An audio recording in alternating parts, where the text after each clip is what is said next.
Hello and welcome back to Bhakti Fundamentals. Thank you so much for tuning in today. It's actually a question and answer day today. We're addressing some questions we received last week from the very sweet group here that we've created at Bhakti Fundamentals. And those questions were, why are Bhakti Yogis vegetarian? And is it spiritual to be vegetarian? Now, it turns out that this topic is very on theme for this community. Why? Well, vegetarian meals, offered to the Supreme Lord with devotion, is indeed a bhakti fundamental, and thus we are so happy you asked about it today. Again, thank you for sending in your questions so that we can address what really interests you. Every question is helpful for us in learning what makes sense and what doesn't in our discussions. So keep sending them in to bhaktifundamentals@gmail.com, and we can continue to tailor our channel's content to what you would like to hear about. Thank you.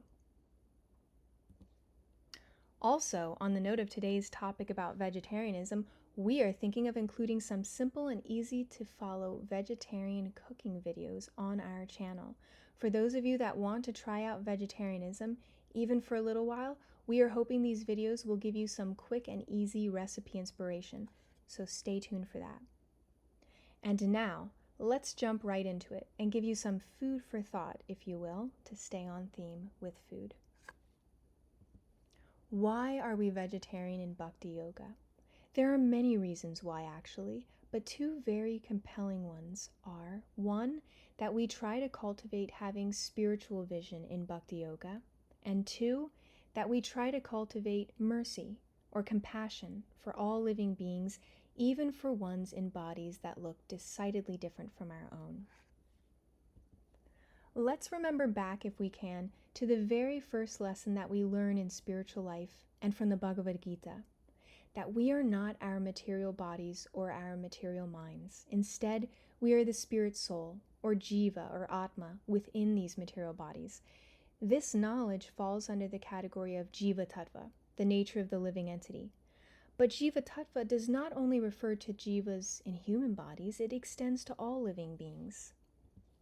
Therefore, just as we are not our bodies, other living beings are also not their bodies. They are also the spirit soul within. Through the lens of the Gita, we learn to honor the spirit soul in all bodies and refrain from unnecessary violence toward them. Tigers, lions, other carnivorous animals, they may hunt and kill the bodies of other living entities, even the bodies of humans if they have the opportunity. However, in the human form of life, we are called to spiritual thought and action. In this form, we are capable of cultivating spiritual intelligence, which allows us to see beyond the body of various living entities to the soul within each body. This is spiritual vision. Spiritual vision is powerful. It grants us clarity of vision to see things as they really are in this material world. Spiritual vision sees unity on the level of the soul and enables us to treat and respect others as the soul, whereas material vision sees difference on the level of the body and facilitates acting based on the body. What do we mean by this? Well, material vision is like seeing the world all blurry, with no clear spiritual perspective or vantage point. With material vision, we see and emphasize the differences between material bodies, and such material vision then influences our behavior to treat others, whether they're human or animal, on the basis of their bodies. Among people, this material vision results in discrimination, hate crimes, gender inequality, the list goes on. But it also extends out to those in animal bodies. How so? Well, due to material vision in the US, someone may think that eating cow and pig bodies is fine, but that eating dog and cat bodies is decidedly not. In other countries, however, they may decide that eating dog bodies and insect bodies is fine. What's the point here? Well, that material vision is relative and subject to change. The nature of matter is to always be in flux, just as our bodies are changing from minute to minute, second to second. Spiritual vision, however, is transcendental, stable. Spiritual vision sees that there is a jiva, a soul in every body, and in Bhakti Yoga, we are striving not to interrupt that jiva's journey in this lifetime. In the Bhagavad Gita, chapter 5, verse 18, it is said, "The humble sages, by virtue of true knowledge, see with equal vision a learned and gentle sage, a cow, an elephant, and a dog." And of course, the verse indicates more than just what is listed in it here. Thus, in Bhakti Yoga, we support a vegetarian ahimsa, or non-violent philosophy. There are other traditions that also support a vegetarian lifestyle, and there are many very spiritual people from all faiths and religions who also espouse a vegetarian lifestyle. Now, to our second point, mercy, compassion. Compassion is a quality that we try to imbibe in spiritual life. On that note, there is a poem called Mercy by Nikki Giovanni that reads as follows, and which really strikes me every time. It reads, "She asks me to kill the spider. Instead, I get the most peaceful weapons I can find. I take a cup and a napkin. I catch the spider, put it outside, and allow it to walk away. If I am ever caught in the wrong place at the wrong time, just being alive and not bothering anyone, I hope I am greeted with the same kind of mercy." I mean, this poem brings tears to my eyes. Ever since reading this poem many years ago now, we've never been able to just mindlessly crush a bug that we find walking along the floor or wall in our home. Instead, we catch the bugs in a little paper cup to take outside, back into their natural environment, and then we save the cup to reuse when we find other bugs in the house. You might try this very small practice also. It's a nice small way to cultivate compassion for other living beings. Remember, every living being is part and parcel of the Supreme. The souls in this world, each and every one of us, originate from the Supreme, and the material bodies of every creature we find in this world are also His energy. Everything we come across in this world comes from Him. To kill thoughtlessly, where it's not necessary, is concerning. It's actually deeply unsettling. It begs the question, where do we stop? Of course, everyone knows about mass slaughterhouses, mass killing of animals who are screaming to get away and trying to get away. However, this knowledge is not in our face all the time. It's not at the forefront of our consciousness. The meat that we see in the stores is lifeless flesh. We don't see the living, breathing animal that provided that flesh against its will. If we have ever seen videos from inside slaughterhouses, we often have to turn away or turn them off completely because they are so gruesome. But this is where compassion can start, with knowledge. Knowledge that some animal suffered greatly, at least its body did, in order for meat to be on the dinner table. So this is food for thought. Of course, sometimes there is necessary killing, for instance, killing out of self-defense, whether human or animal. However, in this class, we are addressing unnecessary killing of animals who have not done anything to us to warrant such killing. Nowadays also, there are so many meat alternatives on the market, so even if someone really likes the taste of meat, there are ways to still achieve the texture and flavor of meat without being involved in the violence of killing an animal. Now, what about our other question for today? Is it spiritual to be vegetarian? The short answer is, it depends. It can be either material or spiritual. Here's where a point on consciousness is helpful. We learn in the Gita that our consciousness is a powerful factor in determining whether or not a given action, behavior, or mindset is material or spiritual. Now also, of course, the action we perform has to live up to spiritual principles as well, as we learned in our class on karma.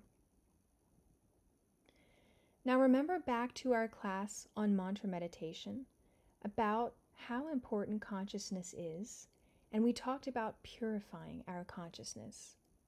In fact, consciousness colors any and all of our actions, thoughts, habits, etc., affecting both ourselves and others ultimately. 3 people can be performing the same activity externally, but have a very different consciousness while carrying it out. Take 3 teachers in 3 different classrooms. Let's say an interviewer comes by and asks each of them, "What are you doing here?" The first teacher might say, "Can't you see? I'm trying to teach a bunch of lazy kids." The second one might answer, "I'm earning my living." The third might say, "I'm doing something very meaningful. I'm helping shape the world's future." Now, in this example, the activity of teaching is the same, but each of the teachers has a different vision of their work, a different consciousness, a different reason for performing their work. In a similar way, someone may be vegetarian exclusively in order to lose weight and maintain their bodily health. Another may be cooking vegetarian food and be dedicating the action of cooking, as well as the end result of the meal, to the Lord, to Krishna.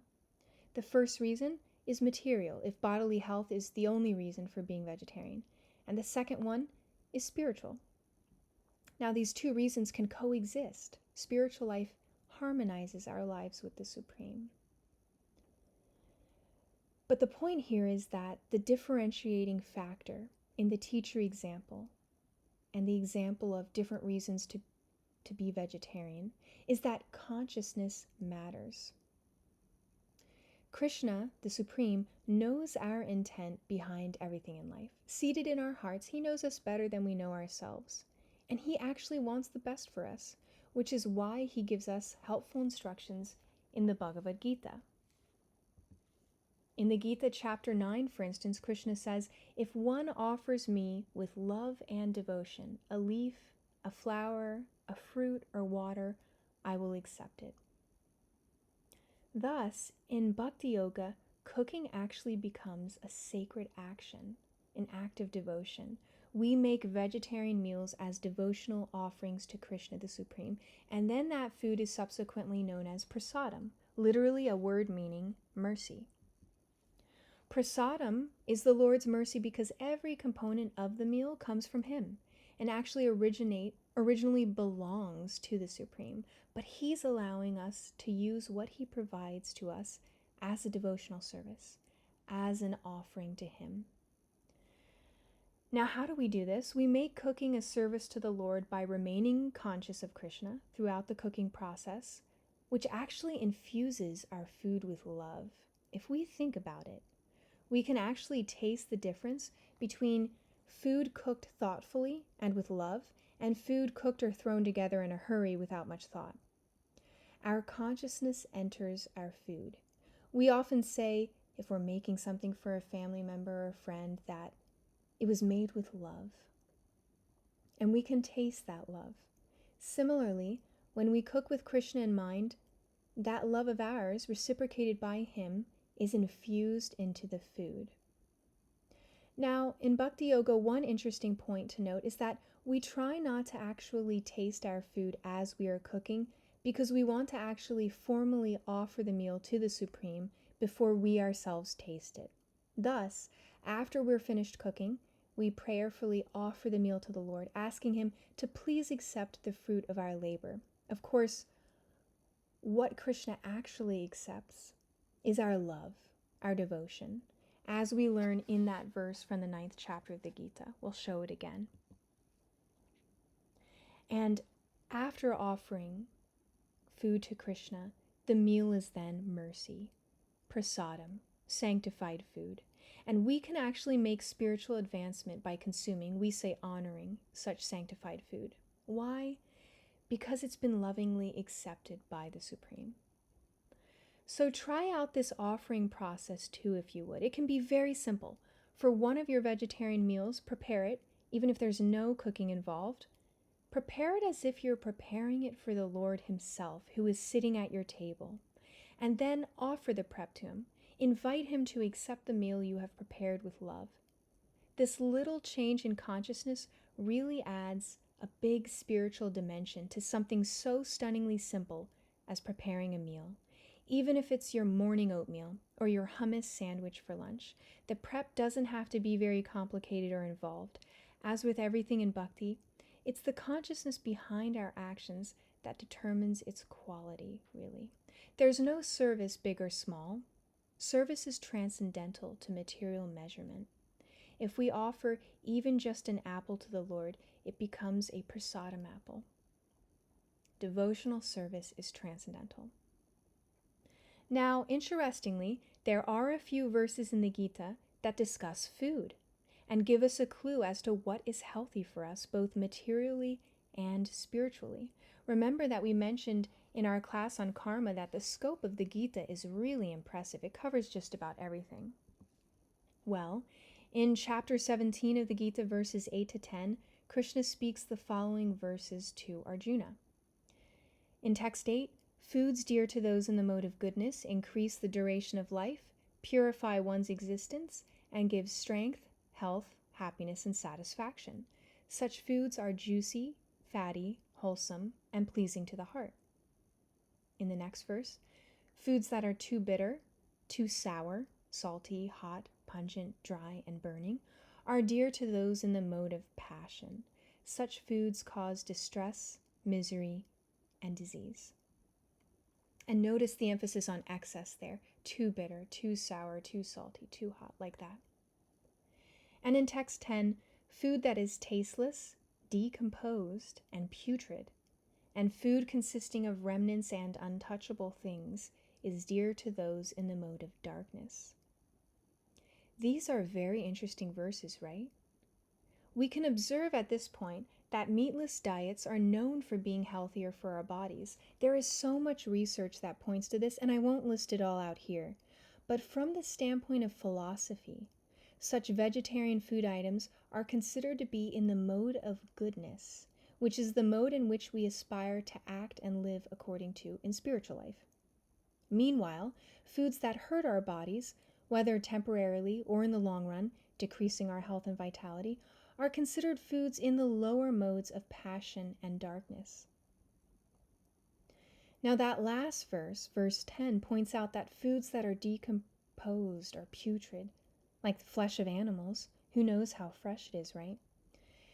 Such food is in the mode of darkness, in which we cannot see beyond the body to the soul within. Now, importantly, these verses on screen indicate that what we consume affects our body, mind, and consciousness. The next time you eat, try to be conscious of how food is affecting you on different levels. For instance, some foods are good for our bodily and mental health and give us loads of energy. Some distress our digestive system, cause us to have acid reflux, or cause us to feel fatigued and low on energy. Maybe it makes us want to go to sleep after eating. Another point of these verses is to show that if we want to cultivate higher consciousness, spiritual consciousness, then foods obtained in a peaceful manner are recommended here by Krishna himself. They result in health, happiness, and satisfaction. And who doesn't need more of those qualities in today's world? Now, we will have a class on the 3 modes of nature, so stay tuned for that. But in essence, the mode of goodness is a mode of living in which we cultivate simple living and high thinking. High thinking referring to philosophical, spiritual thinking. It is a pure, clean mode of living, devoid of drugs, other intoxicants, and unnecessary killing to the degree that we are able. The mode of goodness is a wonderful mode from which to start and really springboard from into pure spiritual life. Now, here's an important point. But what about vegetables? Although it may be argued that vegetarians are guilty of killing vegetables, that's a slippery slope argument. We must subsist on something to survive in this world. Foods such as fruits, nuts, and grains don't actually require killing. But even when a plant's life is taken, like for some vegetables, the pain involved is dramatically less than that of a highly sensitive animal, such as a cow or lamb. And of course, we've had one of our classes on karma already. Many more talks can be given on such a large topic. But according to karma, nature's law of action and reaction, those in the human form must receive the reaction for any killing that is unjustified or unnecessary. Every action we take yields a reaction. So for this reason, as well as to extend mercy to other living beings, and to show our appreciation for the supreme proprietor and supplier of all food, Krishna, the Supreme Lord, in bhakti we promote a vegetarian ahimsa philosophy as part of our practice, for all those reasons, and others. Now, if we think about it, offering our vegetarian food, which is done at least 3 times a day for most, for the 3 main meals of a day anyway, is one very quick and easy way in which we can connect to Krishna on a daily basis, and in a way that also feels wholesome, without violence to other living entities. And remember that connecting to Krishna is the goal in Bhakti Yoga. Now, lastly, as I alluded to earlier, it turns out that the plan of the Supreme for us to be vegetarian in the human form is also the best one for our bodies and for the planet. There is so much research about the ecological and economic impact of meat eating. It's simply not sustainable for our planet. Others have done the research better than I can spell out here and now, so I won't do that. The purpose of this class was to provide a context for why we have a vegetarian diet in Bhakti Yoga. However, I will link you all to a video on the topic of meat's effect on our planet. It's called, Is Meat Really That Bad? And you can find the link to this video in the description of this current one that I'm recording right now. So look for it in the description field. My husband actually sent me this small video, this short one, the other day to me. And it is short, but it's very impactful. So please watch it in your spare time. I think you'll find it very enlightening. Now, we can discuss vegetarianism at greater length in future videos, but I wanted to get us all started on the topic. It's a topic we love to discuss in Bhakti. We've seen time and time again how making the switch to a meatless diet really transforms people's lives for the better. And it's a change that positively impacts our world, the world we're leaving to our children and our children's children. And that is a really satisfying feeling. It's one way in which we can do our part for the planet on behalf of the Supreme. The planet belongs to the Lord anyway, and it's in our care. We are called to be responsible custodians of this planet Earth. Now, lastly, here are 3 actions to try this week to see how they change your perspective. You might just be surprised at how much they do. 1, to grow your compassion this week, try not just squashing a bug that you find in your house. Catch yourself before you do. Grab a piece of paper and a paper cup and scoop it up to take it outside.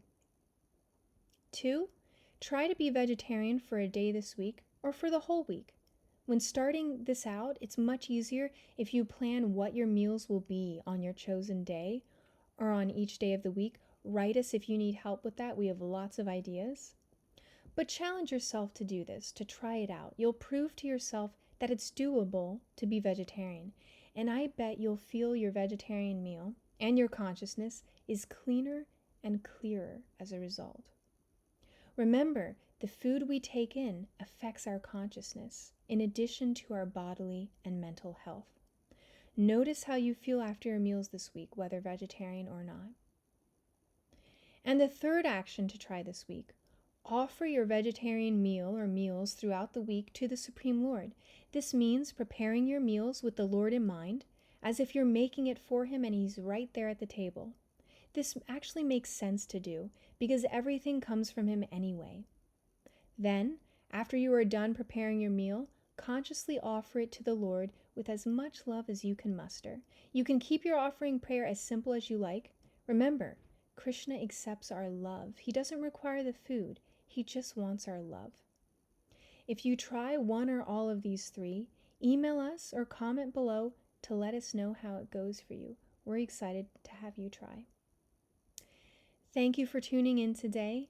We'll see you the next time on Bhakti Fundamentals, and we look forward to hearing your feedback and questions as usual.